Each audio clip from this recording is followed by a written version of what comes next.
सध्या पाहतोय ती म्हणजेच पुण्याच्या कोंढवा भागात एटीएसची छापेमारी पाहायला मिळाली आहे। कोंढव्यात एका व्यक्तीची कसून चौकशी सध्या केली जाते आहे। दहशतवादी जुबेरशी संबंध असल्याचा संशय पोलिसांना आहे, एटीएसला आहे आणि त्यानुसार ही चौकशी होती आहे। आपले प्रतिनिधी अक्षय बडवे आपल्या सोबत जोडले गेलेत। अक्षय, एकाएकीच एटीएस दाखल झालाय, छापेमारी केली आहे, चौकशी सुरू आहे, नेमकं प्रकरण काय? पथकाची कारवाई झाली आणि त्याच पार्श्वभूमीवर पुण्यात सुद्धा पुण्यातल्या कोंढवा परिसरात एका व्यक्तीची एटीएसने कसून चौकशी केलेली आहे।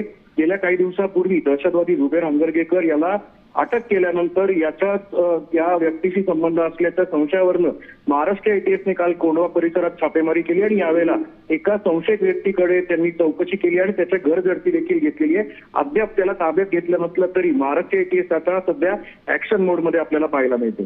धन्यवाद अक्षय, अगदी सविस्तर अपडेट आपण दिलीत।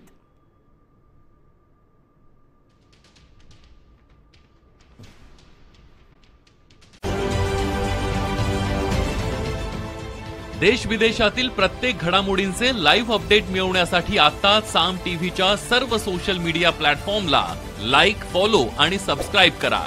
तसंच सर्व नोटिफिकेशनसाठी बेल आयकॉन प्रेस करायला विसरू नका।